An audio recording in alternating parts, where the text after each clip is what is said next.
Very good evening and welcome to this evening's Cabinet meeting on Tuesday, the 16th of December. My name is Councillor David Thomas and I am the leader of the council here in Torbay. So let's start off with a little piece of housekeeping. For those in the physical room, we are not expecting a fire alarm. So should the alarm sound, please exit via the nearest exit and gather in the car park next to the library. Can I ask you to ensure that all mobile phones and electronic devices are turned to silent and also not placed by the microphone stations. Please note we are using hybrid meeting arrangements with officers and councillors who are not members of the Cabinet having the option to join the meeting via Zoom, and we are also live streaming this meeting via the Council's YouTube channel to encourage more people to engage in our public meetings. And finally, can I please remind everyone to use your microphones when speaking and to turn them off when finished. Anyone attending the meeting remotely must use their raise hand function when they wish to speak and to declare any interests at the appropriate time. If anyone attending the meeting remotely loses connection, the meeting will continue and you will have the option to follow the meeting via the YouTube live stream. So before I start this evening's meeting, I do have a very important announcement to make. I wish to advise Cabinet, all councillors and our community that Torbay and South Devon NHS Foundation Trust is giving serious consideration to ending the Section 75 partnership agreement with Torbay Council for the delivery of adult social care in Torbay. The Torbay Integrated Care Organisation is a truly integrated approach to the delivery of health and social care that benefits our residents. The model is pioneering and is currently being considered by the Casey Commission as part of Baroness Casey's review into reform of adult social care across the country, and it is completely aligned to the NHS 10-year plan, which is aiming to shift activity from hospital settings into communities. The Trust do not currently believe that any such decision requires consultation with residents.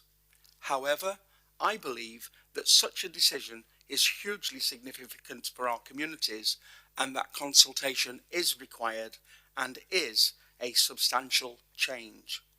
I cannot force the Trust to undertake consultation, but I can make everyone aware of the potential for such a decision to be made, hence why I am making this announcement tonight, as to allow fellow councillors and residents the opportunity to express a view directly to the Trust. I was advised yesterday that it is likely that decisions will be made in January and February, which could ultimately lead to notice being given to the Council by the 31st of March next year. And whilst I understand the financial pressures in health, it is important to remember that the Torbay model has always been predicated upon using health monies in the delivery of adult social care so as to reduce more costly admissions into the hospital.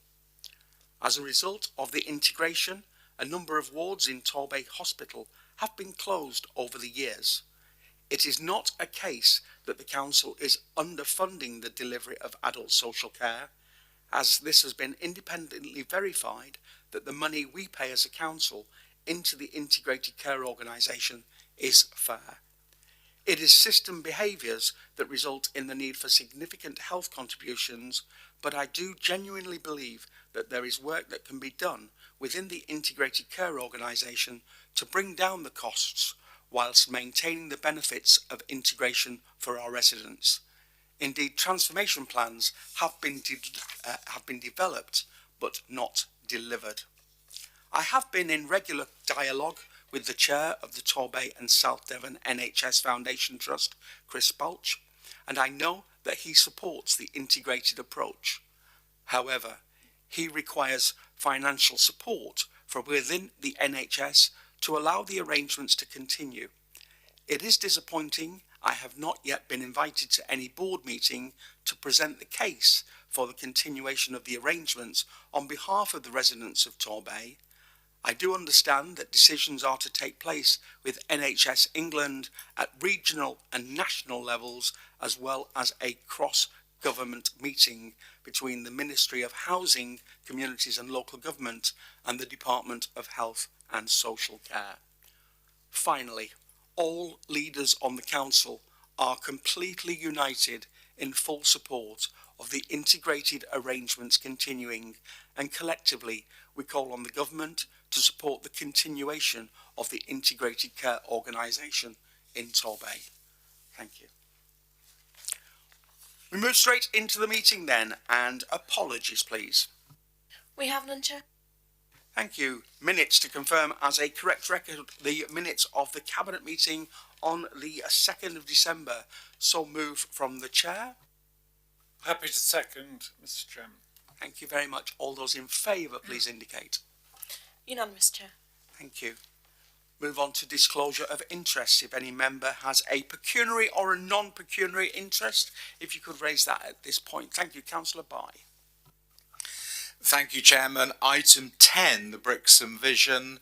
I have an interest in property in 4 Street in Brixham, and the report refers quite frequently and in a not very kind way to 4 Street in Brixham, so I feel I should make that as a personal interest. Thank you.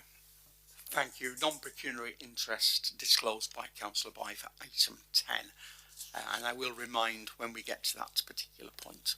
Okay, urgent items. There are no urgent items this evening, and so we move straight into question time. And we have a statement submitted by members.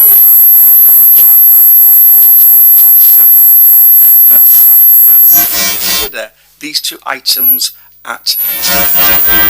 We have before us a report regarding a nomination to list the Edge Brixham as an asset of community value. Mr. Crump has also submitted a statement on this matter. Mr. Crump, would you please come forward to the microphone and present your statement? You will have 5 minutes in which to do so, and I will remind you when you have 30 seconds remaining. Thank you very much. Welcome to the meeting, sir. Sorry, can I just ask you to switch your microphone on, the little button on the right? That's on the right-hand side. Lovely. Good evening, everybody. Thank you for having me. My name is Tom Crump, and I'm speaking this evening on behalf of the organisation known as the Edge CIC. I am one of 3 directors responsible for managing our not-for-profit company. Our board of directors has over 75 years of experience working in Brixham, providing information, advice, support and guidance to people of all ages and all abilities. The Edge CIC was formed in early 2025 with the mission to support the people of Brixham and meet the gaps in provision left by the Yes Brixham's absence. We formed our CIC and we negotiated a 1 to 3 year lease with the Yes Brixham administrators. This led to discussions with the remaining Yes Brixham trustees and the administrator, where it was agreed that any remaining assets would be transferred to our CIC upon the conclusion of the Yes Brixham administration process. The Edge CIC has a very clear vision for the services that we aim to provide, a community hub with everything under one roof. The Edge provides many things for the Brixham community. The Edge has a commercial-grade kitchen, which lies at the heart of our food bank and our community cafe. We have flexible spaces providing rehearsal space and storage for our flagship music programme. We have breakout spaces for confidential conversations. We can offer room hire services to other community groups. And we have Grade 2 listed performance space, which serves as a receiving venue for theatre and live music, which greatly strengthens Brixham's cultural offer. When creating our CIC governance, we were informed by the role Yes Brixham played in the community and deliver many of Yes Brixham's core services, which include, but are not limited to, a free-to-access food bank and community kitchen.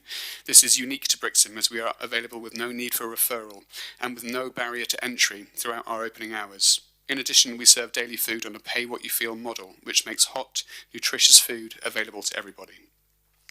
We have free-to-access weekly form filling, a DBS-checked, CA-trained volunteer offering information and support by appointment. 2 of our directors have also received extensive training in this field. We're a safe space, regularly visited by a diverse cross-section of our community, including those with complex additional needs, those who identify as neurodiverse, and people experiencing social and economic deprivation. We provide a warm and gentle environment designed to bring people together, which fosters social cohesion and strengthens our community. We recognise a common narrative among the people who engage with our services. A member of the community will engage with us because they have a simple need. They may need a food parcel or need help untangling a problem with their benefits. The Edge CIC offers an informal, welcoming space truly unique to Brixham. We deliver a non-judgmental, non-hierarchical atmosphere, a true community centre offering a diverse range of arts, crafts and cultural activities designed to promote well-being. Time and again, we observe our visitors re-engaging with the many different strands of our offer, growing in confidence as they learn new skills, forge new social connections or volunteer their time to support our organisation. It is this holistic approach which we believe is so vital for our Brixham community. In the 6 months we've been trading, we've developed key partnerships with the Food Alliance, Brixham and Torbay Council and Turning Head CIC. We've delivered work in partnership with community partners, including the theatre, library and museum. We supported the Torbay Baton of Hope, have developed many partnerships, including the Food Alliance, Cuttlefish Collective and Brixham Folk Club. Our directors sit on the board of the Brixham Community Partnership and the FAB Festival of the Arts. We believe that we're deeply embedded in Brixham and uniquely placed, both in our venue and with our workforce, to deliver the work that we are so passionate about. When preparing our application to register the Edge as an asset of community value, we allowed ourselves just 72 hours to gather a petition to accompany it. We required 30 signatures and we received over 300, with many more coming in after we submitted. Our recent application to register the Edge as an asset of community value represents a significant step towards securing our premises and ensuring our services can continue. We recognise the building has recently been placed on the commercial market. If our application is successful, it would greatly enhance our ability to pursue national funding streams that would enable to purchase the premises ourselves. This would be via bodies such as the National Lottery Community Fund, Locality Save Our Spaces, and HACT, a Community Spaces Trust. We recently wrote an open letter addressed to our local councillors. In that letter, we raised queries and concerns about the letter of recommendation we received from the council's legal department. We understand that the council has concerns about the liability for compensation to the administrator. If we were to grant us a community asset status, and whether there's been any direct communication between the council and the administrator. At the time of writing, the Edge is still on the market. It is sold for redevelopment. Brixham will lose one of its most vital historic and cultural assets, and the resulting gap in local provision will be devastating to the people of Brixham. I've got 10 seconds left and a paragraph left to read. I asked for permission to make the following statement in addition to my statement. In between my original submission and this moment right now, we received an input from Frances Robinson, who's a name that many people here will know. She's gave us very complex and detailed legal advice challenging much of what the Torbay Council's letter of recommendation put forward, with precedents outlining concerns in the basis of those claims. I'm not going to read that entire statement this evening. Thank you. Yeah, okay. Thank you. I did allow some extended, but what I would say regarding that particular letter, members have seen that letter and we've read it this afternoon. Really appreciated. Thank you. Okay, if I could ask you to return to the public gallery and turn the microphone off, that would be fantastic. Councillor Jackie Thomas, would you please respond to Mr. Crump's statement? And then after you've responded to the statement, we will move into the submitted report, which will allow us to have a proposal which is proposed and seconded on the table, and then we can open up debate at that point. So if you could start with responding directly to Mr. Crump. Thank you, Councillor Thomas. Thank you, Chairman. And may I begin by thanking Mr. Crump for attending Cabinet today and for the detailed and heartfelt statement he has made on behalf of the Edge and the wider Brixham community. I want to absolutely clear at the outset, members fully recognise the enormous value that the Edge provides. The work being delivered from the building, the food bank, the community kitchen, cultural activity, support services and the safe, welcoming space it offers is deeply appreciated, and it's making a real difference to people's lives in Brixham. This is not in dispute, and I thank Mr. Crump and his fellow directors, volunteers and partners for the commitment and energy they bring to this valuable work. Mr. Crump raised several important questions, and I want to answer them directly. First, on the risk of compensation. The law says that if a building is listed as an asset of community value and the owner can show they have lost money as a result, the council could be required to pay compensation. That is a real legal risk, and there is case law to support that. However, I want to be clear that this is not the reason for today's decision. The decision comes down to whether the legal tests in the law are met. Second, on contact with the administrator.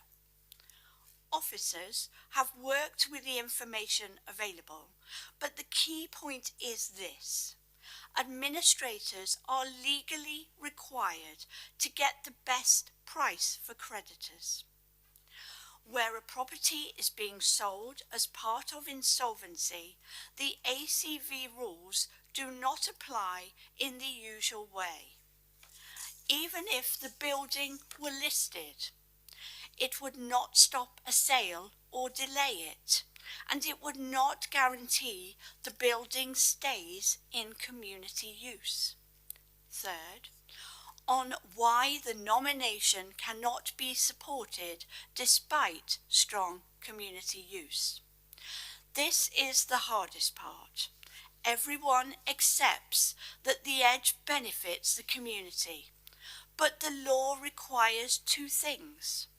Not only that the building is used by the community now, but that it is realistic to expect that use to continue. Because the organisation does not own the building, the lease is insecure, and the property is being openly marketed due to insolvency. Officers have advised that this second legal test is not met. As councillors, we must make decisions that are lawful and defensible. Finally, on how the council can still help. It is completely fair to ask this. ACV legalisation is very narrow, but our support for community organisations does not end there. Officers and members are happy to continue discussions about partnership working, support with funding bids, and other ways that the council can help within the law. So I want to finish by saying this clearly. Today's decision is not a judgment on the edge or the people behind it. It is a legal decision based on a specific and restrictive set of rules. We value the work being done, and we remain committed to working constructively with the edge going forward. Thank you, Chairman. Thank you. Could I please ask you to now present the submitted report, please?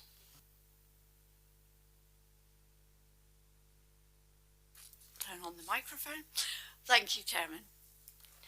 Having responded to the points raised and set out in the context, I will now turn briefly to the decision before Cabinet. Members are being asked to note the officer assessment and confirm the refusal of the nomination as set out in recommendation 3.1 of the report. This is not a judgment on the quality, importance or impact of the work being delivered at the Edge. It is simply a matter whether the statutory tests in Section 88 of the Localism Act 2011 are met. While the current use clearly benefits the community, the legalisation requires us to be satisfied that it is realistic for that use to continue. Given the ongoing insolvency process, the active marketing of the building, and the absence of security of tenure, officers have advised that this legal test is not met. And I am satisfied that advice is sound. As members, our role is to make decisions that are lawful, proportionate, and defensible, even when the circumstances are difficult. For those reasons, and without repeating the detail already covered, I formally propose recommendation 3.1. Thank you, Chairman. Thank you very much. Invite Councillor Bye to second this. Thank you, Chairman, and I absolutely echo the words of Councillor Jackie Thomas. I think we would all like to help the Edge. We all absolutely applaud the very good work that is underway there by the Edge and the volunteers. But we have to make decisions within the law. And I just very much wished the advice that we were given was different, and I wish the decision that we could make would be different. But I've done my own research. I've burrowed away in a quiet moment and hit upon the House of Commons Library research briefing from March 2022, which absolutely gives background information on the matter of assets of community value, all contained in the Localism Act from 2011 or 2012. And there are exemptions which prevent the community right to bid moratorium from applying to certain sales. And if I call this up now, if you give me just one moment because it's disappeared, I will read through the relevant legislation. So Schedule 3, there's a reference to Schedule 3, it is relevant disposals to which Section 95(1) of the Act does not apply. And that is all about the moratorium, which enables the community to come forward with a bid. So the relevant disposals to which Section 95(1) of the Act does not apply. We come to 6(1), disposal and exercise of a power of sale of the land by a person who has that power by way of security for a debt. Little 2, the reference in subparagraph 1 to a power of sale includes in particular a power implied by virtue of section 1011, little Roman numeral 1 of the Law of Property Act 1925. And then 7, a disposal pursuant to insolvency proceedings as defined by Rule 13.7 of the Insolvency Rules 1986. So to me that is absolutely clear that the exemptions would apply to this property given the way it is currently being offered for sale. The whole purpose of the asset of community value is to trigger a moratorium in a sale so that a community organisation can come forward and has a period initially of 6 weeks to express an interest and then 6 months to get the money together or whatever to secure the funding to pursue a purchase. The person selling the property, interestingly, still doesn't have to sell to that organisation. They can still, at the end of that period, under the present law, sell to whomever they want at whatever price they want. So in some of the many emails that we've all received on this subject, I think there is a misunderstanding that even if we were to list it, or if we were to list it, somehow it then automatically be available for the community. In fact, that is not the case. Under the present law, there is simply that window of opportunity for a moratorium on other sale for a community organisation to come forward and bid if a property is listed as an asset of community value. But because it is for sale in the way that it is for sale, following the administration of the previous organisation, that does not apply. It is an exempt property. Therefore, it all triggers the doubts that have led to the officer's advice, and therefore I concur with that officer's advice and will second the recommendation that's before the Cabinet tonight, with a heavy heart. I mean, I'm just so sorry that we can't do what the community would like to do in this case, but we cannot put the council in a position where we are open to an action by the person doing their best to sell the property at the moment, because then there'll be less money to support all the good causes, all the organisations, all the work that this council does, including the work for the most vulnerable in the community. So I support the recommendation. Thank you, Mr. Chairman. Thank you very much indeed. So I've got a number of people already indicated, and then I'll come back into the Cabinet in just a moment. Councillor Long. Thank you, Mr. Chairman. I just wanted to ask, Mr. Crump mentioned in his speech at the very end that he and his colleagues at the Edge had received late in the day legal advice calling into question the council's view of things, and I just wanted to double check that that had been taken into account as part of the decision making this evening, and if not, then surely the decision should be delayed until that legal opinion had been taken into account. Thank you. Thank you. Councillor Long, we will get legal opinion on that before we go to the vote and get that clarified. I've got it down as an item, but if you'd allow me to take in all of the rest of the conversation, I will pick that up absolutely before we move to any vote. Thank you. Councillor Tolshard, please. Thank you, Chair. And I'm pleased to see Brixham residents here, and I'm sorry I didn't have the opportunity to come and speak to you before the meeting. I'm still suffering from a cough and cold, which I don't think I'm going to pass on, but the less I speak, the better, as I'm keeping my distance from my colleagues. But as ward councillor for St Peter's and St Mary's in Brixham, I wanted to come along this evening and speak in person rather than doing it on Zoom, which I could have done. This is an issue which touches the hearts and minds of the community in Brixham, and the Edge, as we know and has been described and acknowledged, has long provided a variety of valuable services and activities to people, both young and old, in Brixham needing support and advice, and we should be very thankful for that, and it is clear that we are. And I'm aware from dealing with some members of our community that the Edge is and has been an anchor that they rely on, both in terms of a safe space and the support that is provided there. And it was very unfortunate that some months ago, Yes felt that they had no alternative but to enter into administration, and credit should go to Tom Crump and his fellow volunteers for taking that bold step to form the Edge CIC in order to continue as many of those services as they possibly can. I spoke to Tom at length this morning, and you know, it's clear that there is no silver bullet to this problem at the moment. But what the Cabinet is being asked to look at here this evening, and that has been made absolutely clear, is the nomination by the Edge CIC to list the Edge, the building itself, as an asset of community value.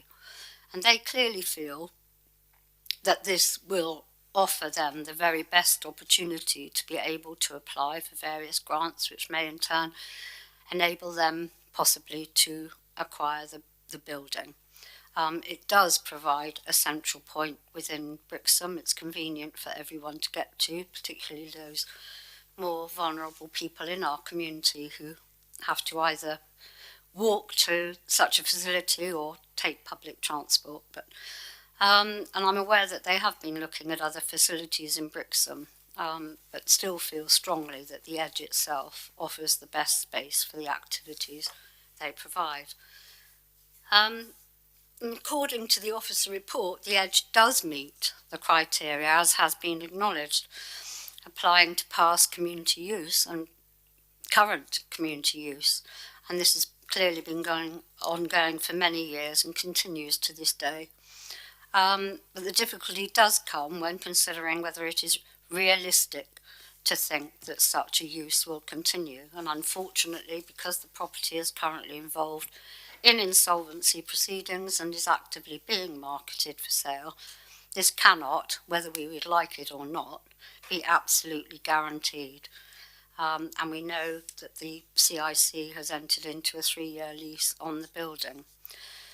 As has been referred to before, members of the Cabinet, you will have received today the additional information that Tom Crump referred to, which included advice provided to the CIC refuting the officer's recommendation and highlighting the view that the recommendation is flawed. And I do hope that that advice and that additional information, although provided very much at the 11th hour, I have to say, has since been considered and taken into account by our legal team, and I'm assured by what Councillor David Thomas said, I'm behind a pillar at the moment. Hopefully we will have the answer to that. Our officer's recommendation has now been proposed and seconded to go forward for approval. And in that event, I do urge strongly that the Cabinet and our leadership team engage as soon as practically possible, and I am aware that some conversations have already taken place, as practically possible, in a meaningful way with the Edge, CIC, Brixham Town Council, other interested parties, of which there are many, and stakeholders, as to what can be done to move things forward in a positive way to benefit those in the community in Brixham. And we have a very strong community ethos in Brixham, and those people who have relied and still do on the services and support provided over a number of years. Thank you, Chair. Thank you very much indeed. I'm not seeing any further hands outside of the room or virtually. Councillor Long, if I could ask you if you would be so kind as to turn your microphone off, that would be fantastic. I'm going to move to Councillor Billings, and if there's anybody else in the Cabinet before I follow up on that legal advice as promised to Councillor Long. Councillor Billings. Thank you, Chair. Mr. Crump, thank you for attending the meeting. The warmth and enthusiasm you showed when you spoke towards helping people in Brixham, and as displayed by the huge number of people that have contacted councillors all round the council in anticipation of tonight's meeting, shows the phenomenal work that you do at the Edge. And I would like to say thank you personally, and I'm sure all colleagues would do, in relation to the work you're doing. I think, as earlier speakers have set out, it's necessary, however, to distance that support and enthusiasm for the work that you do in relation to the specific question that we're answering tonight. I think if we had our way, none of us would be in this situation. It's in my both personal and professional experience, having seen a variety of liquidation situations, it's unlikely to ever be a desirable situation.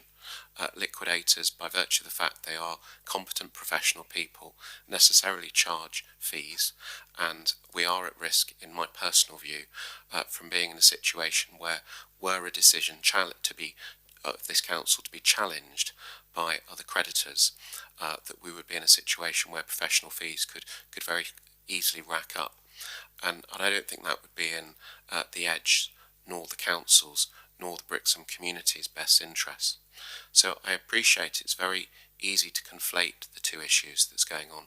First of all, the legal test that's being looked at for tonight's meeting, with the very important, valuable work that you do, and I'm sure will continue to do with work from the council.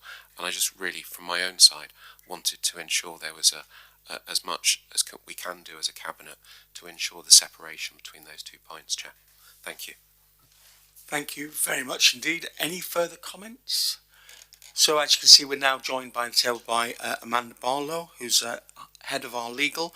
And so you'll have heard the debate earlier, so I will just pass across to yourself. And the question that we want to know is, and I forwarded that very email to you, so you'll have had it at least once, maybe several times. Maybe you could just give us a legal position of the challenge against the advice that we've been provided with this evening. Thank you. Thank you, Chair. So I can confirm I've had it more than once today, and it has been considered by officers. So certainly the email that was sent and circulated, and I can confirm that even though it was outside the deadline, so the deadline for providing the additional information was the 2nd of December, but given the aspirations certainly of the legal department and the council, as you've heard this evening, of wanting to help the Edge in respect of that legal duty, unfortunately, Chair, I can confirm that it does not change the opinion of officers for the reasons that have been set out in the report and have been advocated this evening as well. It is that legal test, and we're satisfied that it does not meet that statutory criteria. And I think the second point was about the security that was being raised in the hope that the asset of community value would offer that. So, Chair, I can confirm that with regards to the lease itself, it can easily be terminated, so without altering the ability of the community to secure the future occupation. So therefore it does not offer the security that the Edge and others would hope for, because it can just easily be terminated. Thank you, Chair. Thank you very much indeed. So I'm going to come back to the proposer, Councillor Thomas. Do you have anything further to add before I move to the vote? Thank you, Chair. Just really want to reiterate a couple of the words that I had spoken earlier about how much, we are keen and happy to support the community and the organisations moving forward, to discuss about partnership working and how we can support you. So we are still very keen to do that, so thank you for coming today. Thank you, and happy to go to the vote. Thank you. Thank you. And before I move to the vote, I will just remind members the recommendation in front of you, and that is that the outcome of the officer assessment be noted and it be confirmed that the nomination does not meet the statutory criteria under Law Custom Act 2011 and is therefore refused. All those in favour, please indicate. That's unanimous, Chair. Thank you very much indeed. We'll move quickly on, and members of our public, you're more than welcome to stay for the rest of the evening. You would imagine you want to stay for the next one, but if you want to stay for the evening, you'd be more than welcome. Likewise, if you need to get off, I fully understand. We're going to move on to item number 8, which is the Monastery in Paignton, and this is a nomination to list as an asset of community value. Councillor Jackie Thomas. Thank you, Chairman. So recommending 3.1 is not an easy position to take, and I want to be clear from the outset, excuse me, just how difficult decisions like this are. Assets of community value matter deeply to people, and I fully recognise the strength of feeling and the genuine community ambition behind this nomination. However, Cabinet is not being asked today whether this building could be a community asset or whether members would like it to be one. We are being asked to confirm whether in law the statutory tests under Section 88 of the Localism Act 2011 are met. And on that narrow legal question, the answer is no. The legislation is very specific. There must be either current community use or community use in the recent past with a realistic prospect of that use resuming within 5 years. In this case, community use ceased over 8 years ago, and officers have been unable to identify the exceptional circumstances required to depart from established case law guidance. If Cabinet were to accept a nomination that does not meet those tests, we would be exposing the Council to legal challenge and financial risk, and undermining the integrity of the ACV process itself.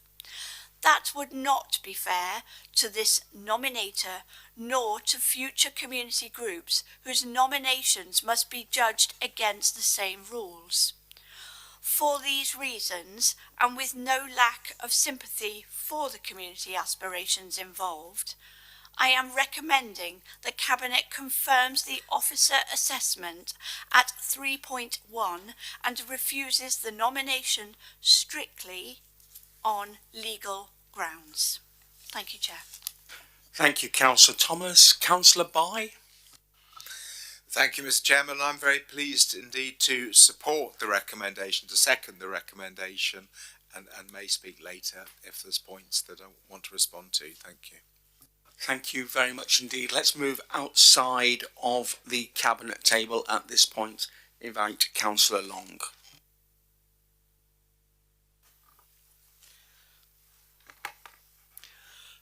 Thank you very much, Mr. Chairman. I just want to start off by saying that I was very disappointed to read 6.2 of the report, which I don't feel at all reflects what the last administration were trying to do. It only gives part of the decision and does not outline any of the actions that were being taken by the last administration. And there were indeed talks going on right up until the local elections last year, which don't appear to have continued. And I think the reason that there has been no community use is because of this administration's lack of action in this regard. So I think it's partly down on this administration why that is not there. And I also feel that that 6.2 is verging on the partisan. So I'm sure that's something that we'll be discussing with council officers later on in the week. One area of confusion is that this decision is being very much hiding behind statutory sort of reasoning, but given that the council owns the building, what legal action are they envisaging? I can't imagine that the council will be taking itself to court over this decision, so I'm not quite sure quite where the legal action would be over this. So if that could be answered, that would be greatly appreciated. The community will be deeply disappointed by the approach of this administration, who have done nothing to bring this building back into community use over the last 2.5 years. Thank you very much, Mr. Chairman. Thank you. Are there Councillor Cat-Johns? Thank you, Chair. And it would be wrong if I didn't actually speak as the councillor ward of where the monastery is based, and also the vice chair of the community partnership of Clifton Maidway. Clearly, I'm disappointed, but I just want to correct Councillor Jackie Thomas that basically the building has been used in the last 10 years by the emergency services. In fact, in the last year, also it was used as a polling station in 2019. So I just want to make you clear on that. I know that there's another avenue that we're looking at now with the council, but I just felt I had to say something. Thank you. Thank you. Any further comments from outside of the Cabinet table? Let's come back to internally, Councillor Billings. Thank you, Chair. I think it's really important that we put at the forefront of our minds with this what actually matters to our residents. Now, it's lost on me, and no one has provided a cogent case as to why designating this asset as an asset of community value is advantageous when we're actually selling it to the community for £1. So I must be missing something, and to me, actually, the outcome we've we've put forward the opportunity to sell this item to the community. To me, I think, members, it's really important that we look at the substance rather than and delivering for our residents. And I'm not quite sure whether we're going down a dead end in this part. In reality, if the community own it, I'm struggling to see the benefit of further designations, Chair. Thank you very much. As Chair, it's my job to ensure that the decision regarding us selling this asset for £1, which I announced 2 weeks ago, and the ACV is kept totally separate. So that's why I won't be talking about that decision to sell for £1. That's why that was done at a separate meeting, and that's why the ACV is being done tonight, and this needs to be dealt with on legal grounds. I'm going to go to Councillor Thomas to sum up in just a moment. There were a few points.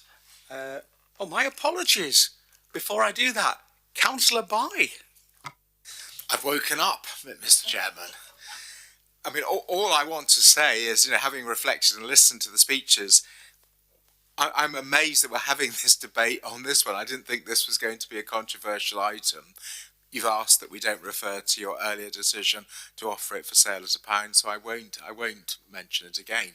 But what is on offer seems to me to be far more attractive to the community than pursuing the status of an asset of community value. That actually is a more bureaucratic process, and as I outlined in the previous discussion, does not necessarily mean that it's going to end up in the way that members of the community may wish. It's simply putting a bit of bureaucracy in the way. So I cannot see what the benefit would be, what the outcome would be that would be beneficial were we to make a different decision this evening. It doesn't meet the test because basically it has not been in community use for some considerable years. I remember going up there, and it has had a very checkered history, and it was many years ago. I think it was an organisation called Anode, and that came to the end some considerable many years ago. I don't honestly believe the use as a polling station is within the spirit of the legislation. I don't believe that those very intermittent things are what is intended by the legislation as community use. So there's a different way to deal with this one. I do not see any benefit from doing anything different than the decision that is in front. So I'm going to second again the recommendation that's been put forward. Thank you. Thank you, and I'm going to go straight across to Councillor Thomas to sum up. Yeah, thank you, Chair. So just picking up on a couple of points that were made in regards to the legal action that would be required by the council. So if I could ask that of our legal team, and also the correction that was bestowed upon me about the fact that it's been used in the last 10 years by the emergency services, and does that alter what we're out to achieve today? So if I could ask that, please. Thank you. Thank you, Ms Barlow. So thank you, Chair. So I can confirm that there's no risk technically, but it's that reputational risk that if the authority was to do something different to itself, to that of the community, then in of itself that could be seen as a reputational risk. Certainly with regards to the comment made by Councillor Johns in respect of the, it was the medical, wasn't it? You were saying that it was used for medical purposes as well. Emergency services, beg your pardon, thank you. So on the report, Chair, I can confirm that the current position at bullet point 2, that it's been assessed, and the position is that the activities are ancillary use and do not constitute the facility for the community to further its social wellbeing or interests, and that's been set out in the report. Thank you, Chair. Thank you very much indeed. In which case, Councillor Thomas. Yeah, thank you. So I don't really feel there's much more to add, and happy to hand back to you, Chair. Thank you. Thank you. Let's move to the vote then, please. All those in favour of recommendation 3.1, please indicate. Unanimous, Chair. Thank you. We move on to item 9, which is the disposal of surplus assets. Councillor Lewis. Thank you very much, Chairman. As you say, disposal of surplus assets. This proposal seeks the Cabinet approval to progress the disposal of a number of surplus land and property assets identified through Torbay Council's asset management strategy. These assets have been declared surplus to operational or commercial requirements, and in many cases are vacant, underutilised, or approaching the end of their useful economic life. Retaining them places an ongoing financial and resource burden on the Council through holding costs, maintenance, security, insurance, and compliance requirements. By disposing of these assets, the Council will reduce unnecessary expenditure, free up staff capacity, and mitigate the risks associated with long-term vacant properties, including antisocial behaviour, safety concerns, and negative impacts on local communities. Disposals will also generate capital receipts that can be reinvested into the repair, maintenance and improvement of the remaining assets, helping to ensure they're safe, compliant and fit for purpose. The estates team has carefully assessed each asset and identified the most appropriate disposal methods, including auction, informal tender or private treaty, to achieve the best value. Bringing these sites back into beneficial use through new ownership will support regeneration, place shaping, economic activity, contributing directly to our shared vision of a healthy, happy and prosperous Torbay. Mr. Chairman, I will read out the recommendation as per the document. That the Director of Finance be authorised to dispose of the freehold interests of the land and buildings listed in Appendix 1 on suitable agreed terms, adopting the most appropriate method of disposal to be determined by the strategic head of asset management following an adequate period of marketing on each individual site. I so propose, Mr. Chairman. Thank you very much indeed. I'm happy to second this from the Chair.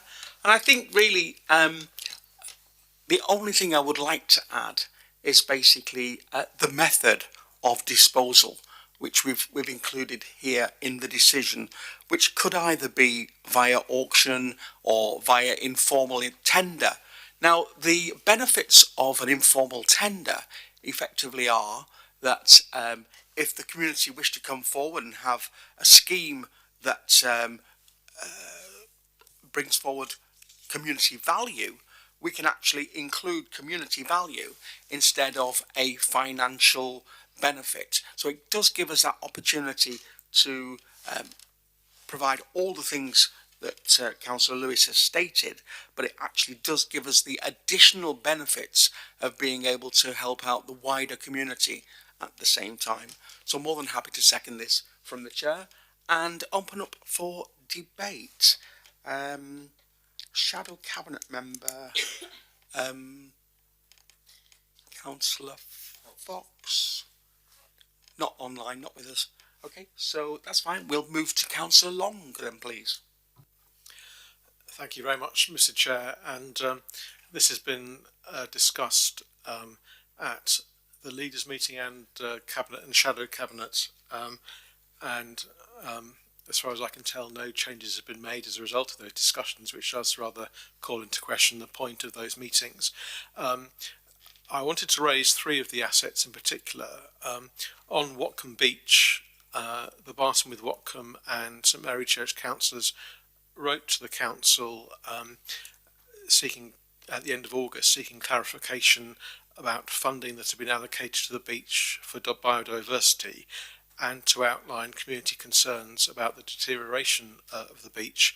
And we had a letter back saying that we would get a formal response by the end of November to those concerns. No such letter has been received, unless you can confirm that this item on the agenda is a response to that letter in which case that would be an interesting reply.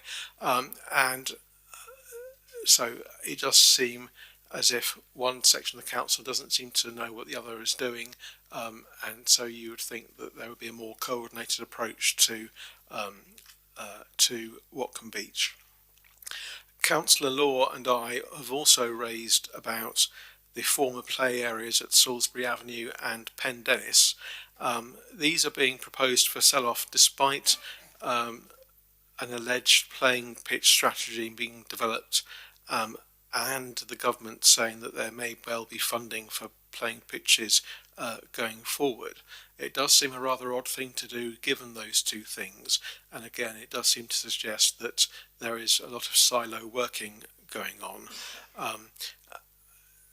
And we, at the leaders and cabinet and shadow cabinet meetings, we did ask, or I asked, for these 3 items to be paused while those items were going on, and that has been refused. So it appears that, you know, there is really no point in those pre-discussions, as I mentioned earlier. Thank you. Thank you. Councillor Cowell, online. Thank you, Chair. And I would echo some of the comments of Councillor Long about the discussions, particularly on those play areas. But it was mentioned about, obviously, there will be capital receipts.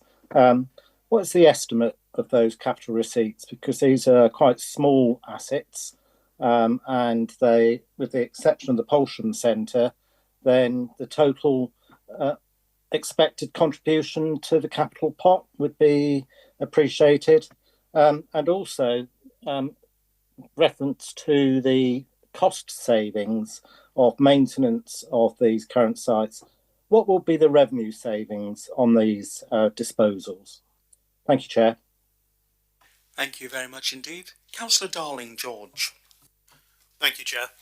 I think it's quite disappointing that we've ended up in this situation, and I think we're talking about community assets here, but really we need to elaborate on what these are. These were public toilets, these were cafes, these were community hubs, and it's really sad that this administration has continued to neglect these, and rather than try to revitalise them, they're now being flogged off.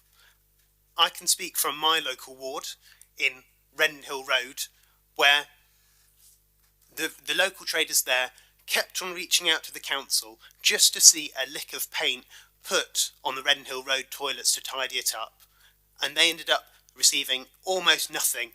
In the end, it fell to vigilante volunteers to go and do it themselves. And to see that asset now being sold, as we've heard, when the play strategy is saying we need to get these community amenities in place around our parks, like toilets, like cafes, it doesn't make sense. It isn't joined up. And to open this up to the private sector, I think our residents will agree this is the right decision, not because it puts it out in the open and we don't know what value these assets are going to give back to our community, but because the council has done absolutely nothing with them, and at least something is better than nothing. Thank you. Any further comments from outside of the cabinet? Move back into the cabinet and move back to Councillor Lewis to sum up. Thank you very much, Chairman. I take it in reverse order. Councillor Darling, a lot of these assets have not deteriorated over the last 2.5 years. They've deteriorated over many years. I know it's before your time, but there was a previous administration that could have actually done that. The last big asset that they were going to sell, they put it, a decision was made at Cabinet to sell it, yeah, and offer it to the community for 1 month. So these have been around for a lot longer. You also say that the opportunity for the community to come forward, some of these assets would be great, and I'm sure that the community will come forward and you know, either buy it or speak to the council about going forward with these assets. I think that's a plus plus.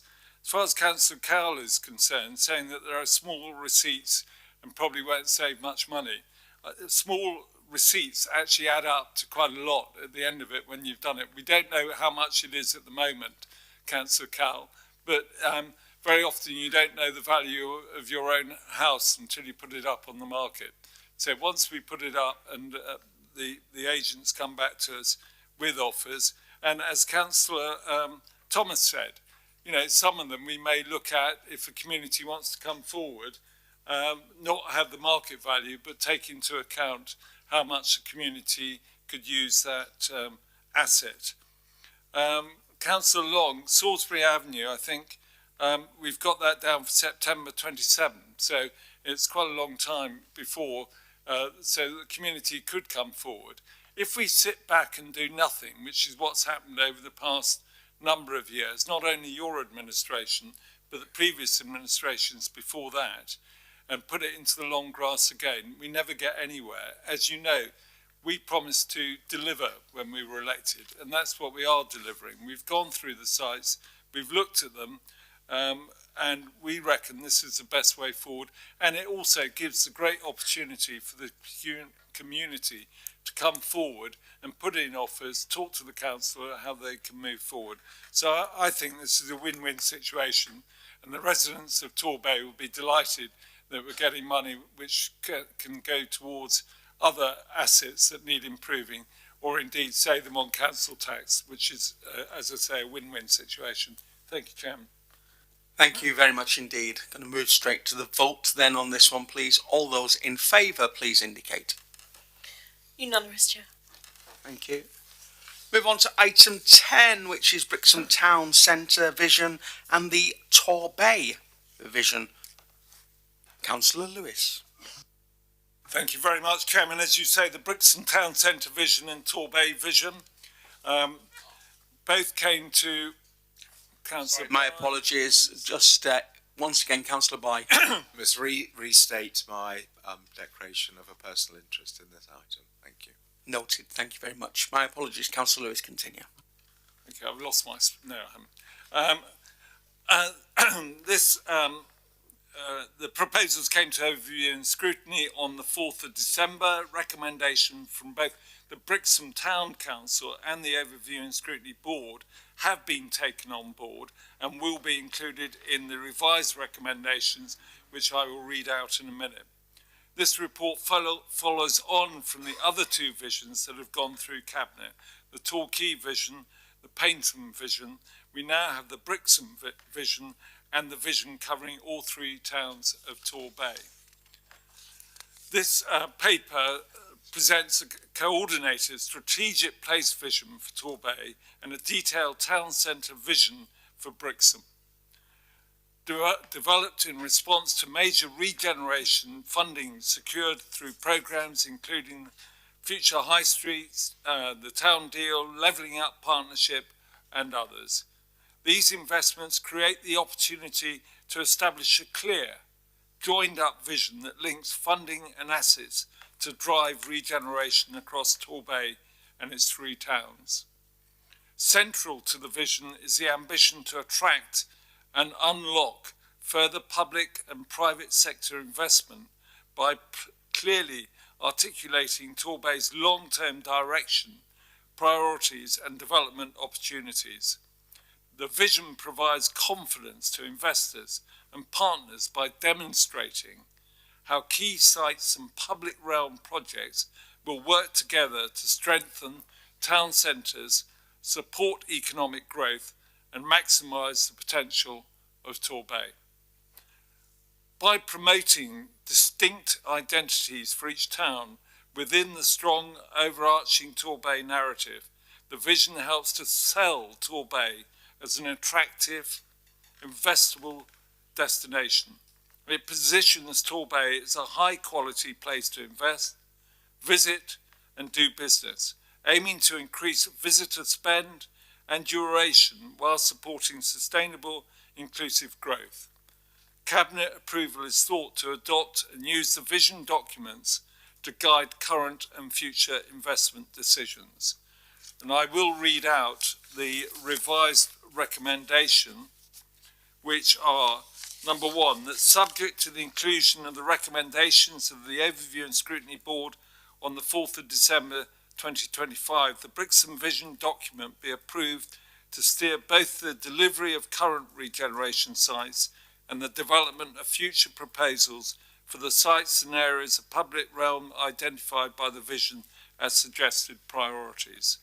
Number two, that subject to the inclusion of the recommendations of the Overview and Scrutiny Board on the 4th of December 2025, the Torbay vision document be approved to provide an overarching strategic place vision that works with the three town centre visions and influences the delivery of current regeneration sites and the development of future proposals for the sites and areas of public realm identified by the vision as suggested priorities.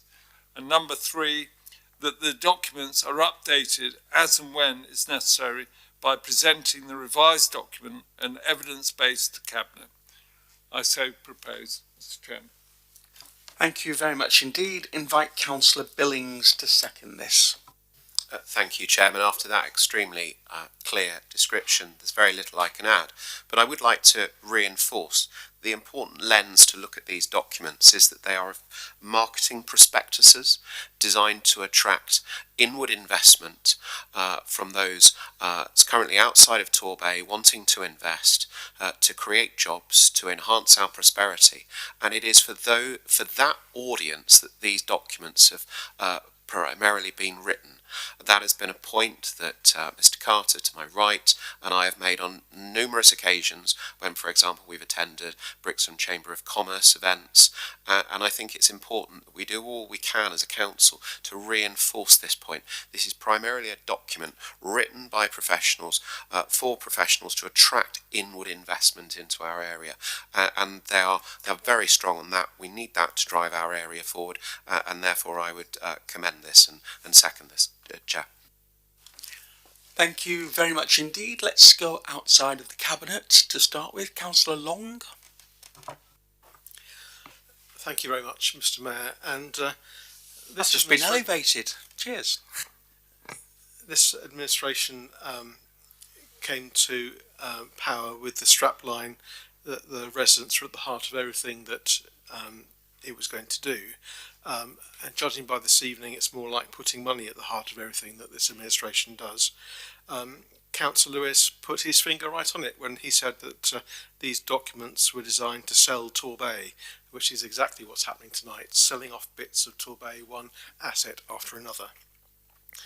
I have always been critical since being elected 8 years ago this week that the council seems to spend much of its time writing documents rather than actually delivering anything, and here we have them in spades. Not only do we have visions for each of the town, but we have an overarching document as well. Well, why not go the whole hog and have an underarching document and side documents as well? It all seems a bit pointless. Whose vision are these documents? They're all very top-down and very real lack of community input, and very often a lack of ward councillor input. Even when ward councillors have been consulted, their input has not been taken into account. Unless, of course, it's Brixham Town Council, and the irony of that is that most of them, apart from one, are not elected.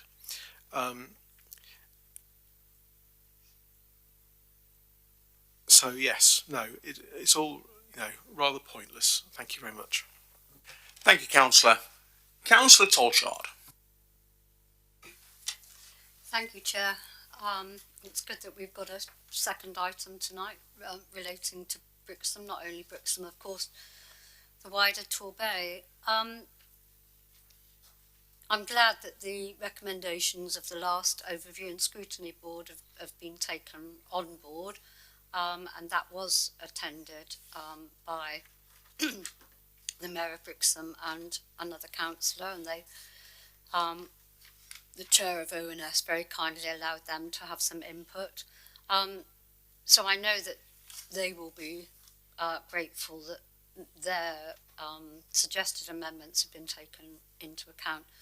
And it's quite right what Councillor Billings said, that he and officers have attended various events, and I think there was some misunderstanding really within the community about what this actual document was and is, and accepting that it is, in my simple jargon, a sales document.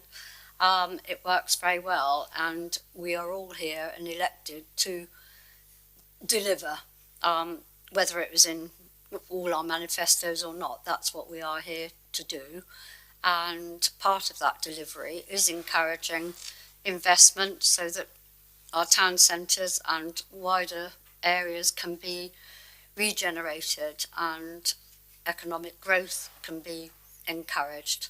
And I think in that way, this document does deliver, and I hope that it will be approved. That's relating obviously to the Brixham document, which will form part of the wider Torbay document. Thank you, Chair. Thank you very much indeed. Let's move online to Councillor Cowell. Thank you, Chair. And the word vision, I think, conjures up some historical context. And we know what happened to the previous vision document. It's sat on a shelf somewhere. Now, whilst I recognise that these are marketing documents and they're aimed, as was mentioned, at a professional audience and documents produced by professionals and consultants, it's a shame that some of the projects that may be being promoted and viewed by those potential investors may not actually be the ones that would be supported by our community. And as Councillor Long alluded to, it's a top-down approach at producing these vision documents. I would have much rather seen a much more collaborative approach to the production of these documents. It almost became a fait accompli. There was one or two opportunities for the odd tweak. But I was very disappointed, for example, in the Torquay vision, in as much that the town hall car park and the town hall itself was excluded because it was deemed that that wasn't an asset that was going to be available. And yet we included the BT building, which we know has got significant issues in terms of being developable. And there's also the threat in the Paignton ones, of the gentrification of Paignton's harbour. And there are other elements in that vision document. And this goes to the whole vision document for what Torbay will be in the next 10 to 20 years. And the feedback that I've been reading on social media, and I know we shouldn't always judge everything we read on social media, but considerable disappointment and frustration from residents in Brixham that a document is being debated tonight at Cabinet, and it's the first that many of them had sight of it. And I'm talking about some people who are normally quite close to events in Brixham, and as has been said, Brixham is a close-knit community. And I fear that when developers come rolling into town, and we want those developers, we want regeneration, we support regeneration. The previous administration laid the groundwork by compulsory purchases and purchases of other private assets to facilitate regeneration. And I just fear that we could actually be going down a bit of a cul-de-sac. Thank you, Chair. Thank you. Councillor Billings. Thanks, Chair. I think this discussion tonight really illuminates for all residents the different ways that different political groups in Torbay look at this matter.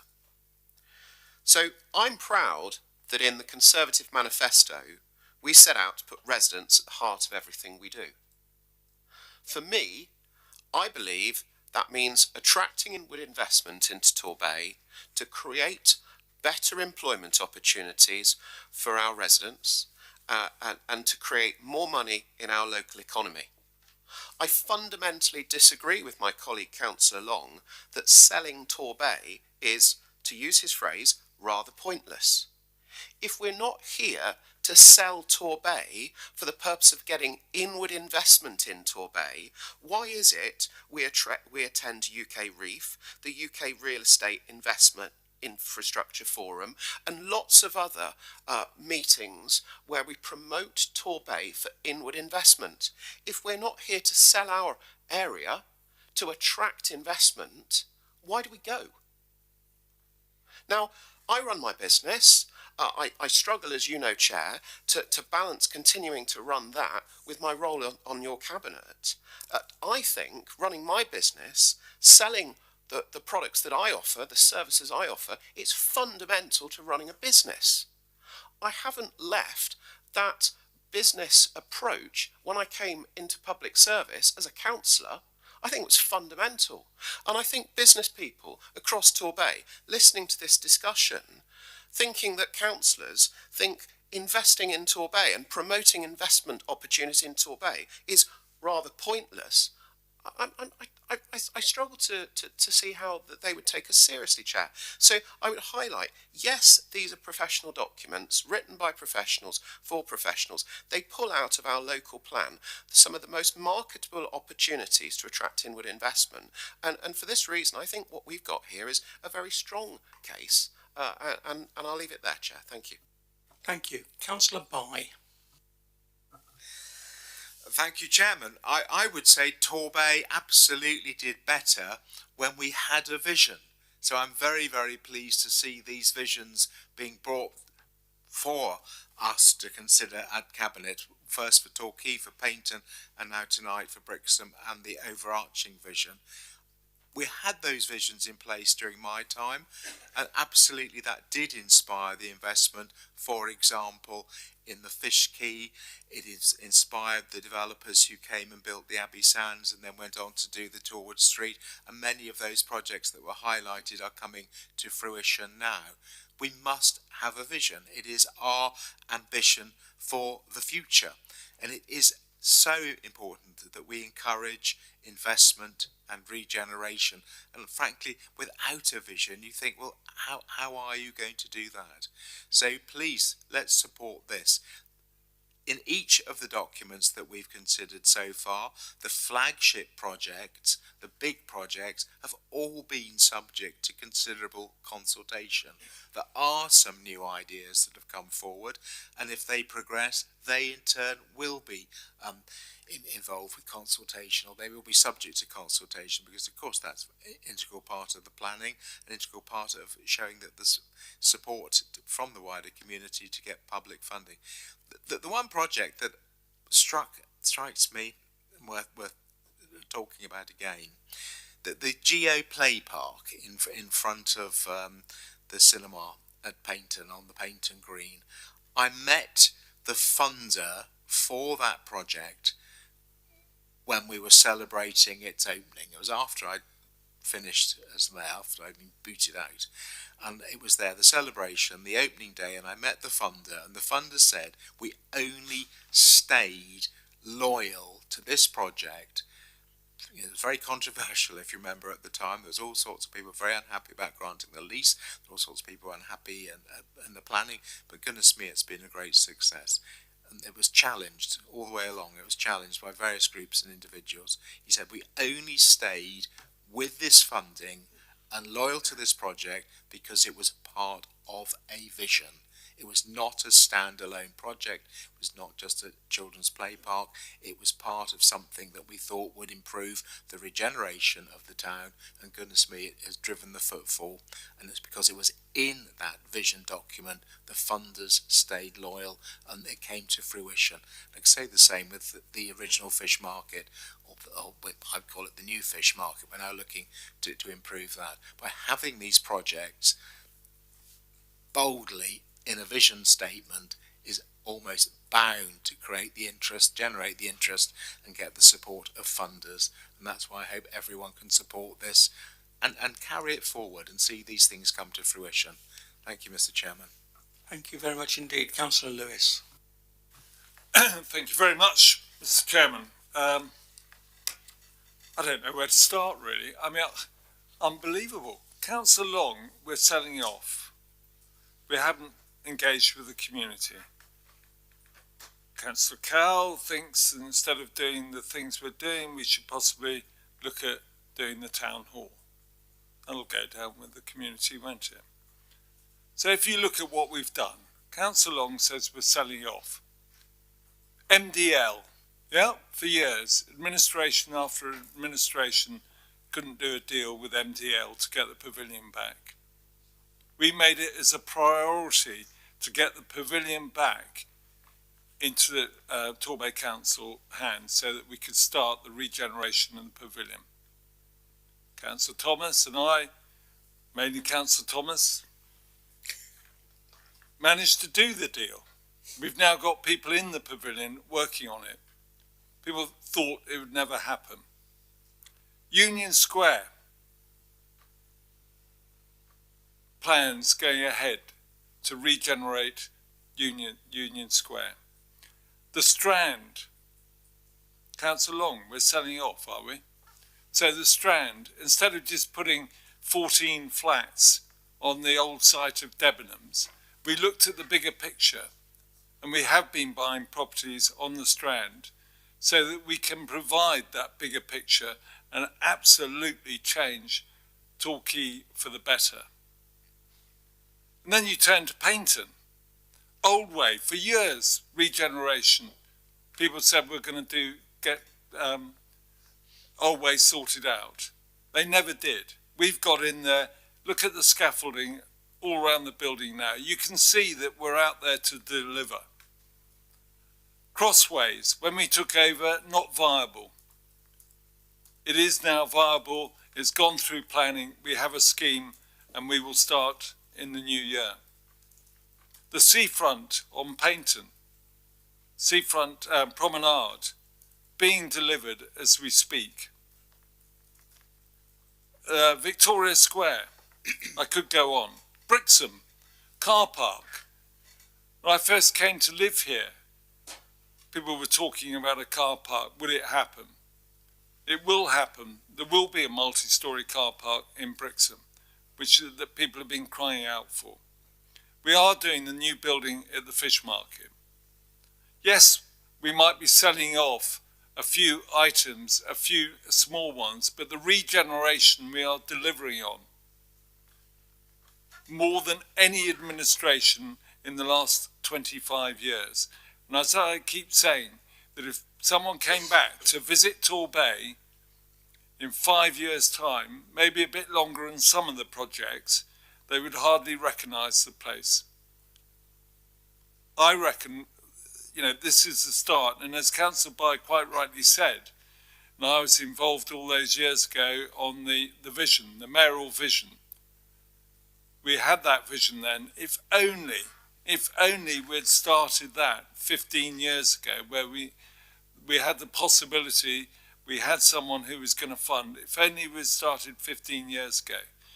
We said we would deliver, and we are delivering. I won't go any further, Mr. Chairman, but as you can see, passionate that Torbay has a future. We're not selling off Torbay. We're selling Torbay to investors to come in, put their money in, and turn it round for the better. Thank you. Thank you, Councillor. The recommendation has already been moved, so I will move straight to the vote. All those in favour, please indicate. Unanimous, Chair. Thank you. Move on to item 11, which is the acquisition of land and link development for up to 25 homes for social rent in Paignton. I would just remind members that there are a number of exempt papers with this particular item.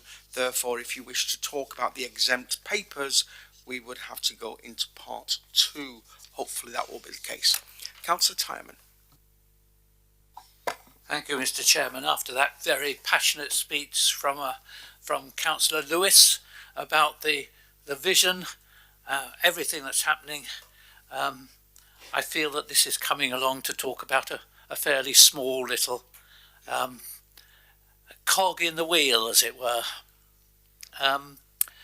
If colleagues remember, we at Council determined back last May for the accommodation repurposing that individual schemes within the envelope of the initiative would come to Cabinet for approval.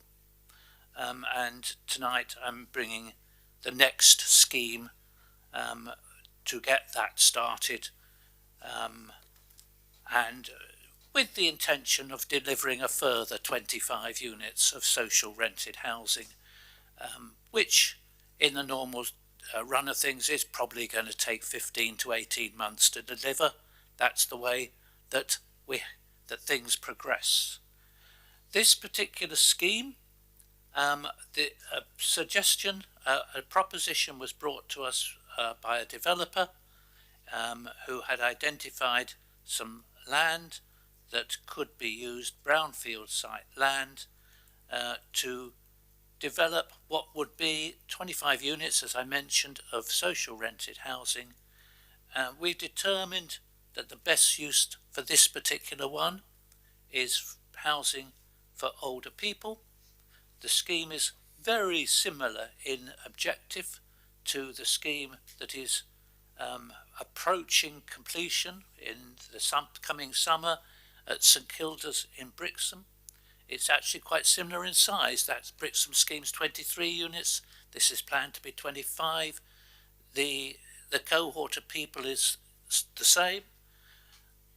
The intention is the same, to allow people who wish to downsize into this property to free up larger properties that can be made available for families in Paignton. So this scheme in some ways is a little bit like the one that recently completed at Brampton House, or what was Brampton Court Hotel, in that planning will be submitted by the developer. We will enter into a contract with that developer subject to having received Homes England funding, having checked out that the planning permission doesn't change things and make it not viable. But we believe that it's gone through pre-application process, and we believe we have a clear vision at how we get to where we want to be. In one sense, it's slightly different from the Brampton. On the Brampton scheme, we didn't buy that scheme and make payment to that developer until the end of the scheme. In this scheme, it would be a contract basis under a more typical design and build joint contracts tribunal build contract, and there would be stage payments along the route. I can't say too much more than that without going into talking about a lot of the detail that's contained within part 2, and colleagues, you've had the opportunity to read that, so I think I will throw it open and I will then answer any questions on the scheme. But before I do, just one thing to say, and that is that the level of rent received in that area is relatively low compared with some of the other parts of Torbay. That actually means that the amount of funding in terms of prudential borrowing that can be justified is relatively low. Fortunately, the scheme is also relatively cheap to produce. So the equation works, and I think it will produce a very valuable contribution to the housing stock in Torbay in 18 months' time. Thank you very much indeed, Councillor. I move across to Councillor Tranter to second. I agree with everything he says. The more housing, the better. Thank you. Thank you very much indeed. Let's open it up. Councillor Cowell is the Shadow Cabinet member. Any comments, Councillor? Thank you, Chair. Yeah, and endorse what Councillor Timon has indicated. The good thing about these schemes is the significant level of grant that we can leverage in from government in the guise of Homes England. Without that, these schemes wouldn't be viable, and we wouldn't have the possibility of delivering another 25 homes, much needed social rent. The good thing about these schemes in general is that, in my opinion, by and large, they are no-brainers because of the way they actually are funded through grant and through rental income.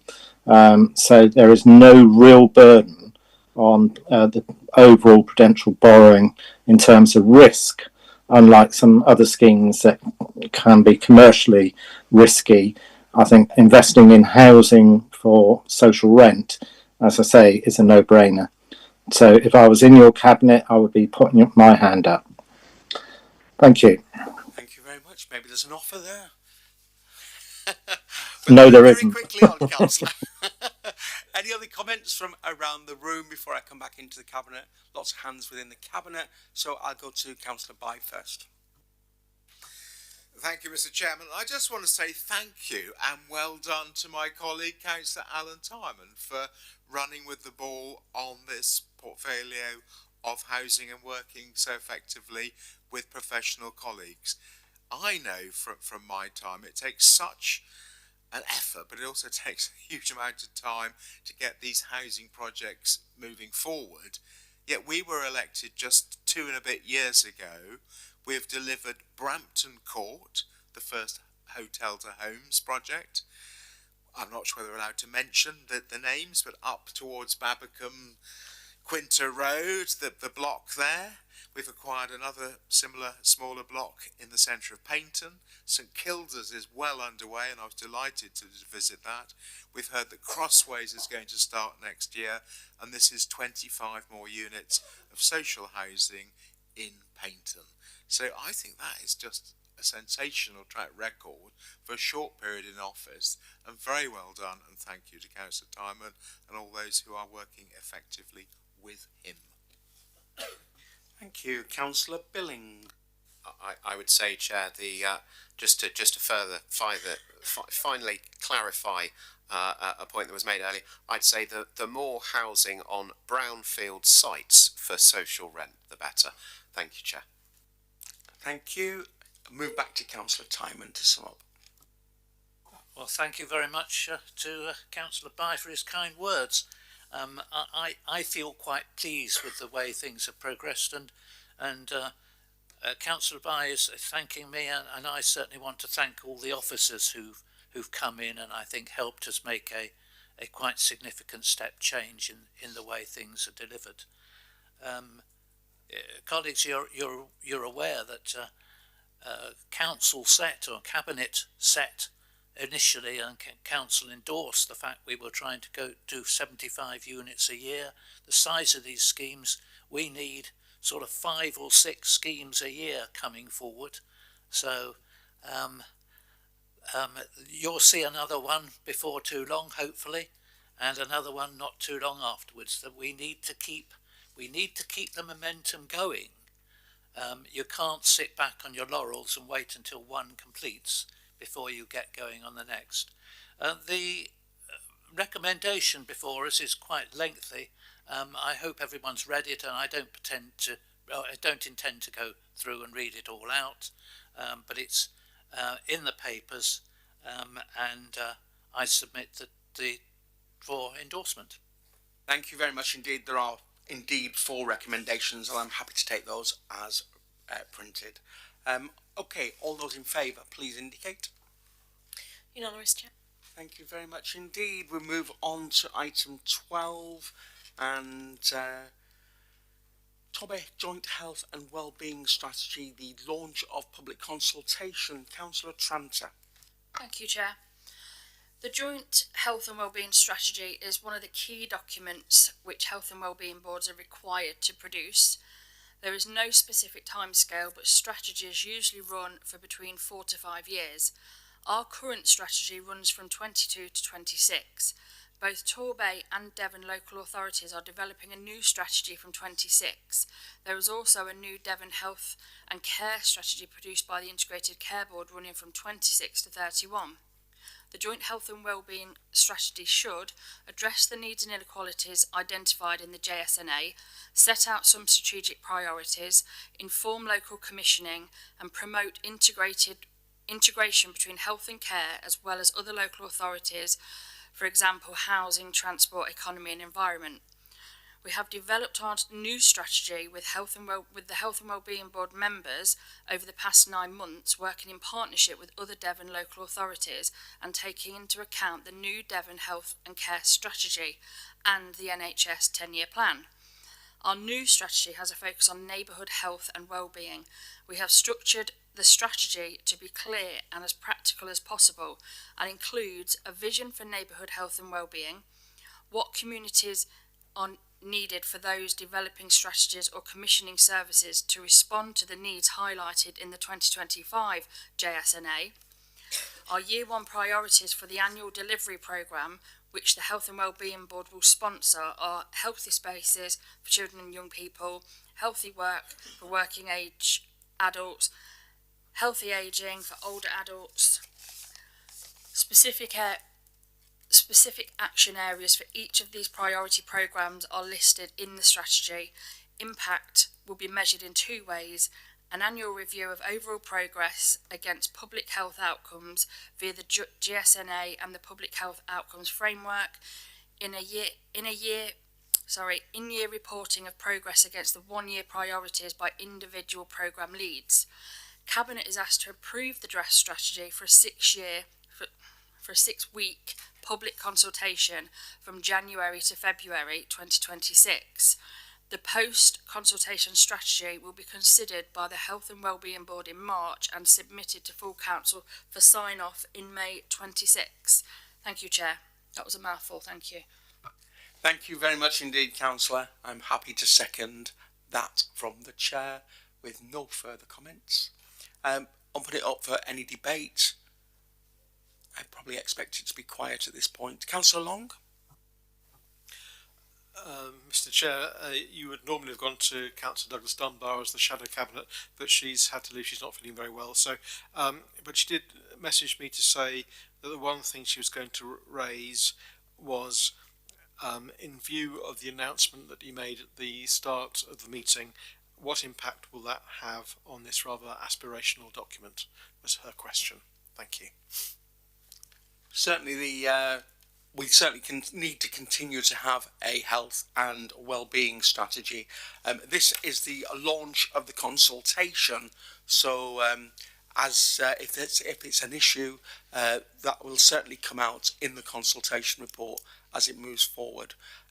If of course I've got that wrong, I'm sure I will be corrected in a moment by Councillor Tranter, and we'll go to Councillor Tranter to sum up. Thank you.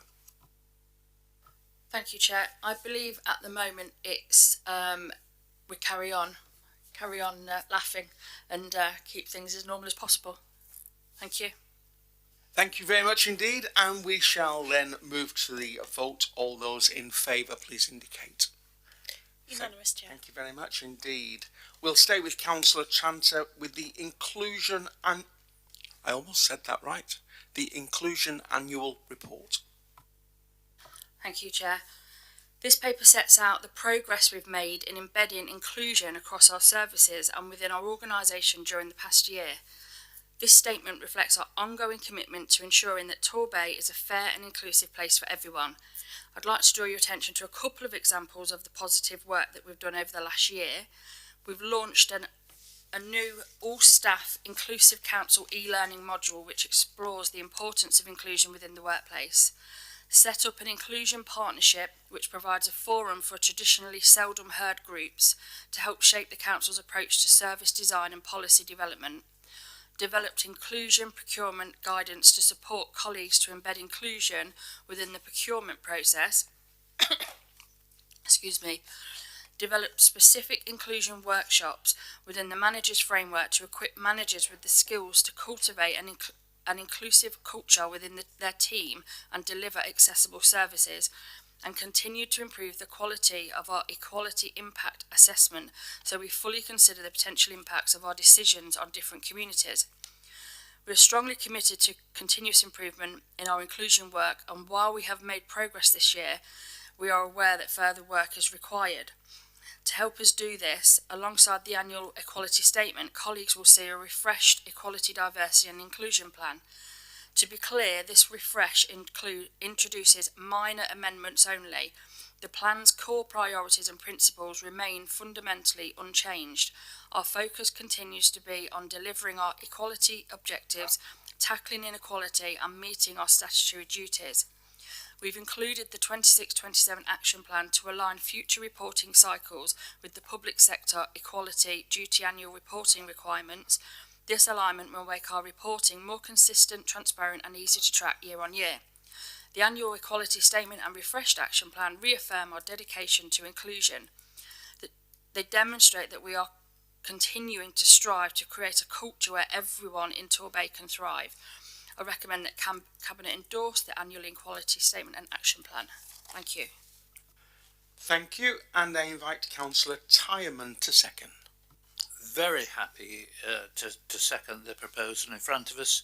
I don't think I can add a lot, but I think it's worth noting that these sorts of reports, these sorts of issues, were barely looked at 10 years ago. I hope in 10 years' time this will be so embedded in the way in which organisations and this council works that it almost won't need attention again.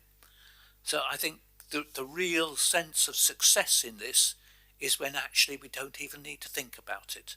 I suspect it's going to be quite a way before we get to that point, but that should be the objective. Thank you very much. Councillor Long. I echo Councillor Tyerman's aspirations, but I think it'll partly depend on whether Reform gain control of this council, because otherwise we'll have to start from the beginning all over again. Two quick issues. I understand that staff networks were planned based on various minority groupings, and I just wondered how they were coming along. And just on the inclusion partnership, I just wondered who attends those meetings, and are minutes of those meetings available, and are they open for councillors to attend? Thank you. Thank you. Any further comments, questions? Let's move back to Councillor Tranter. I don't know if you have the details that were asked there. I have absolutely no idea on either of those questions, but I can ask and I will get back to you. Thank you. Thank you very much indeed. So we will move to the vote. All those in favour, please indicate. Unanimous, Chair. Thank you. And so we now move to a notice of motion which has been presented. Councillor Long is the promoter. Councillor, I invite you to present your motion. You have 5 minutes, and I will let you know when you have 30 seconds left. Thank you very much, Mr. Chairman. And the newly initialised policy for memorial benches are many multiples more expensive than neighbouring councils and even Westminster City Council. And there is very much concerns also that the sponsorship time period are also shorter than residents would reasonably expect, and also compared to other councils as well. And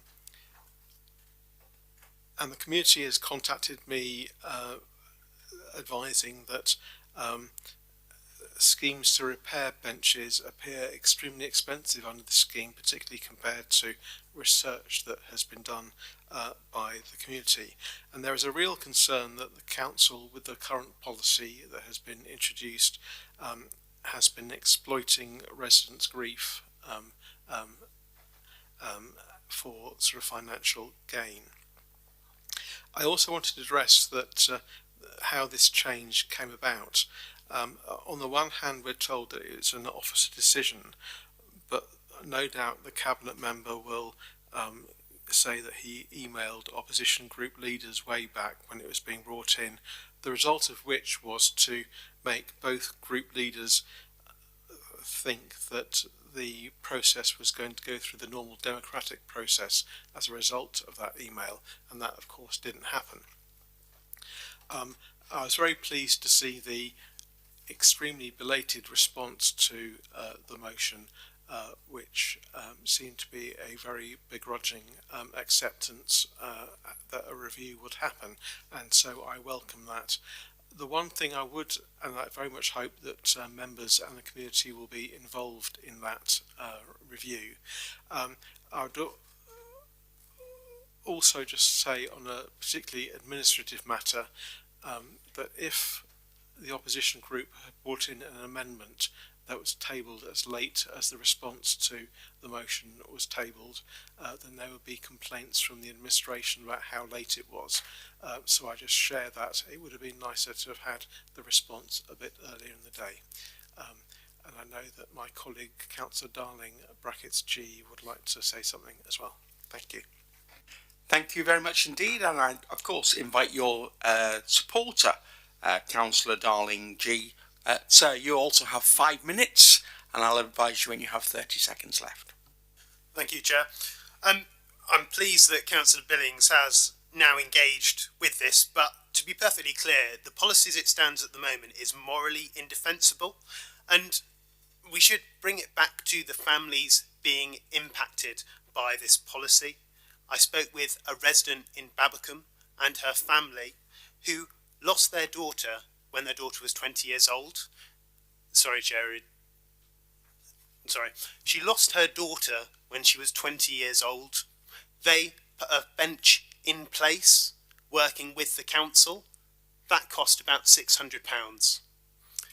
They then maintained it with the council over that time and kept it in a fantastic state of repair on Babbacombe Downs. A red plaque appeared on that bench. No direct contact with that family, just a red plaque saying that their daughter's bench was being removed. They then reached out to Swissco, who told them it would cost £12,000 for the same period. That's a 2,000% increase for the same period that they originally paid for. And that's extortionate. This shouldn't be guided by just finances alone. These benches give social value. They're the areas we meet with our families. They're the areas that we sit and reflect. And they're the areas that we love to appreciate. They give memorial value, remembering those people who are no longer with us. And they also give heritage value. When you sit on a bench with someone's name that you don't recognise, that you don't know, but you know you're looking out over the exact same view that they did maybe 40 years ago, it really kind of binds a community over that time. And I think you have to recognise that the policy as it is at the moment doesn't recognise this at all. It should be run at cost, and as it is now, it appears to be being used to supplement Swissco's coffers. Moving into the decisions around this finances, the policy is underpinned by the assumption that they're going to replace a bench every 5 years. When I raise this with my local traders groups, they find that completely ridiculous, even excessive. What is happening with these benches when they're being removed after 5 years? When you've got a mildly used bench which doesn't need to be removed, is it going to be sold on? Because in that circumstance, the council's making money from it. Is it going to be refurbished and put somewhere else? Because if that's the case, we need to be honest with our residents about that.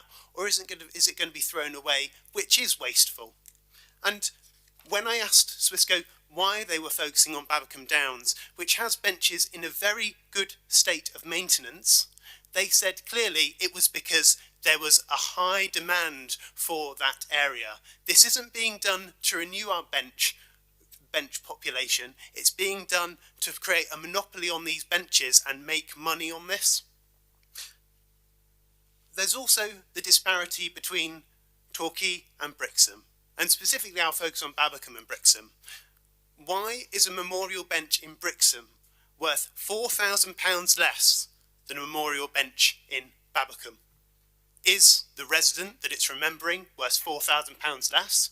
Does the bench itself cost £4,000 less to maintain? Or is it just £4,000 more that goes into the council? I don't think that is morally defensible at all. And this motion, it's a starter, and I do accept that Councillor Billings said he is going to look at this. But we have to accept that as it stands now, we can't defend this. It's exploiting our residents' grief, it's making money out of it, and we really need to look at this to get it right, because at the moment our residents are extremely upset by this. Thank you very much indeed. I will move across to Councillor Billings. Thank you, Chair.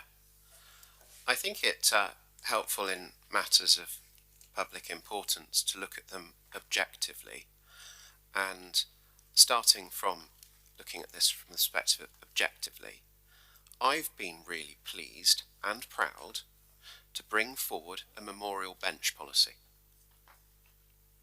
During the previous administration, and going back to 2010, we had no policy. So whilst I appreciate that some councillors think it's morally indefensible that they don't like the prices, fair enough, but what they're forgetting is that a large number of residents have now been able to take the opportunity to remember their loved ones through benches in Zone 1, in Zone 2, through a dedicated bench and through a part dedication of a bench. So we've been able to help our residents remember their loved ones through adopting this policy. So let's get this right. I cannot possibly accept, Chair, that helping residents, allowing them to remember their loved ones in the way they've chosen to do, I can't accept doing nothing was the right answer. And that's basically what's being put here. Now let's look at the charges, because I agree with the promoters that we want memorial benches to be accessible for all of our community.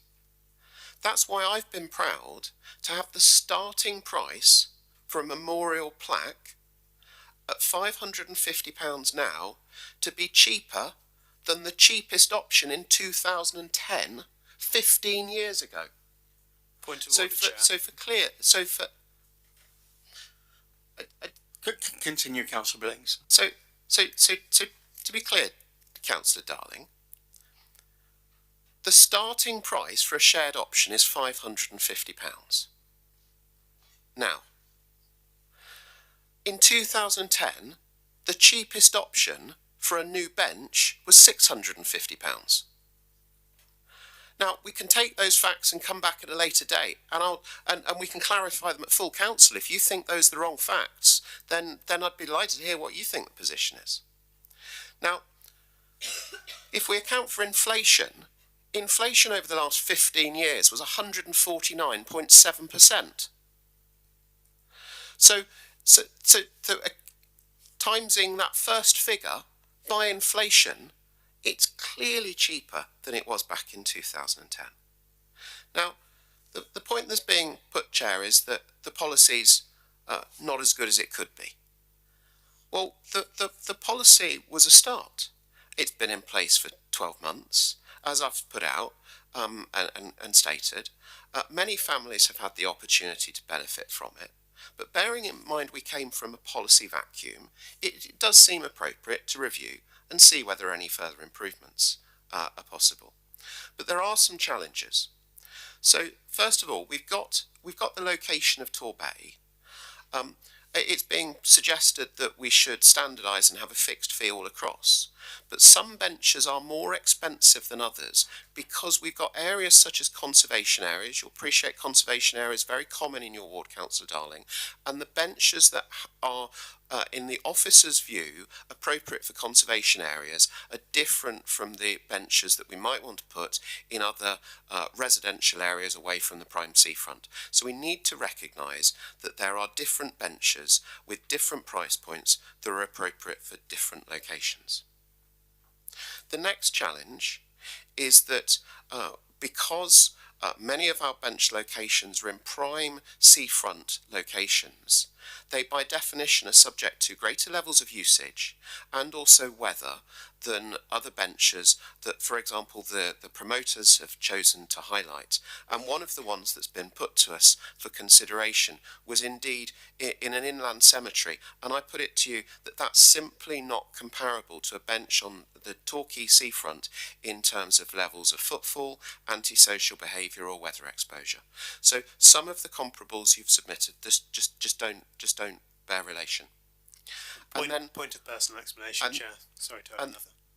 Councillor Billings, excuse me 1 second. Councillor Billings will be allowed the opportunity to continue, at which point I will come back to you. And then furthermore, we've got the need to have this financially sustainable. Now, what's being put, Chair, is that in some way the council or Swissco is profiteering. That's not the information that I have behind this. And indeed, what's being advocated in terms of the figures of reducing bench charges is at a level where the officer advice to me is that we would need to be subsidising bench provision through general taxation of council taxpayers. And indeed, it's of note that one of the examples that was put forward as an example of an area that has a lower price point has in fact, since it was put forward, ceased issuing dedications of memorial benches because they are needing to review prices and are likely to increase them in the new year.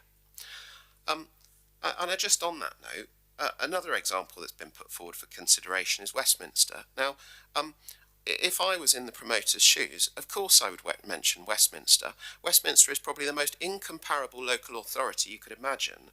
In comparison, our Band D council tax charge for 25-26 is £2,339. And you'll appreciate, Chair, we made an effort to keep council taxes low. Westminster's, by comparison, is £1,017. Why is that difference there? It's because they have much lower levels of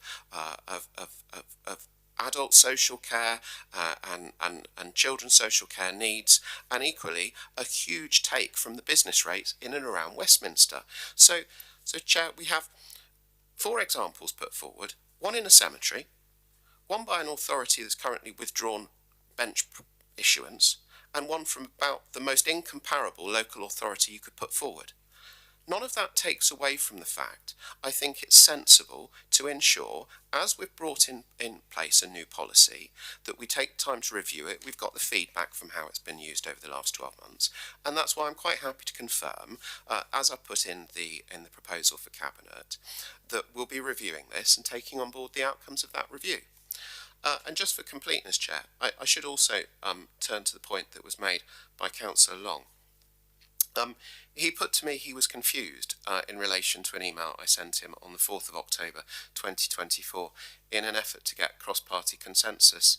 And I would just highlight, Chair, the starting point of the email goes, Dear, and in this case Swithin, I am writing to you as a group leader to inform you that I'm going to recommend that Matt, as MD of Swissco, agrees an updated memorial bench policy, and then I go on to describe what it is to be, invite his comments and offer to present at his group. I'm not quite sure what of that language caused confusion. Maybe I will take further advice before sending it. Please, Mr. Chair. Thank you, Chair. Thank you very much indeed. Okay, so let me go back to Councillor Darling. Could you just tell me what your standing order you wish to speak under and what your issue is before you go into the details, please? Thank you. Apologies. It's a point of order, but I think Councillor Billings kindly clarified that now. The point of personal explanation, if I may, was it was suggested that I was comparing Babbacombe to an inland area, but I'm comparing Babbacombe and Brixham, which are both seafront, both exposed to the same conditions, yet Councillor Billings does not seem to accept that. Thank you. That would have been A15.12 and A15.13 for personal explanation. Councillor Long, you have much more experience. Which standing order do you wish to speak under? It's the personal explanation that you just referenced, Councillor. A15.13. Thank you. Personal explanation. And Councillor Billings said that I was confused. I did not use that word. I just mentioned that Councillor Cowell and I both took his email to mean that there would be a democratic process, and the fact that both group leaders took that to mean that, I think it says more about the process than ourselves. Thank you. Thank you very much indeed. Councillor Lewis, I've got you down to second. Could you please use your microphone? I could indeed. It's inexperience. Thank you very much, Chairman, and I think Councillor Billings has covered it all in his very short but precise speech. Indeed. Is there any more comments on this one? Councillor Bye. just want to say thank you to Councillor Billings to sort this out. For 2 terms as a councillor for Wellswood, I was approached on a regular basis by residents, in some cases people I knew, in some cases they wanted to commemorate the sad loss of people I knew. And on each occasion, there was nothing I could do about it. There was no policy in place. I went through the members' inquiry system. I spoke to officers directly. I did everything I possibly could, and we were not able to provide them what they wanted, which was a memorial bench. So I appreciate that the policy as it stands may not suit everybody, but benches are appearing. I've seen numerous benches under these policies appearing, particularly in the Wellswood ward, and families I know are very pleased, and others, when you've explained to them some of the detail and the costs and the fact that it may appear to be for a short period of time, that the benches are not taken away, the benches are maintained up to that time, and the benches will stay, if they're in good order, beyond that time. Most people have actually understood. But if it's going to be looked at again, that's fine, but it's an impossible task. It's very difficult to keep everybody happy, but at least now there is a policy and people are able to commemorate those who are sadly lost. Thank you. Thank you very much indeed. I'm not seeing any further hands. Councillor Billings, would you like to summate? So I think, Chair, as we've got on the printed paper, I've got 2 very key points, and that's one that the Divisional Director of Operations undertake an evaluation in Part A, and then in Part B, the Director of Pride and Place, in conjunction with myself, take on board the outcome of those evaluations based on the feedback the last 12 months. Thank you, Chair. Thank you very much indeed. So all those in favour, please indicate. Unanimous, Chair. Thank you very much indeed. That is the final item on this evening's agenda, and as we are only a few days away from Christmas, may I take this opportunity to wish each and every one of you a very Merry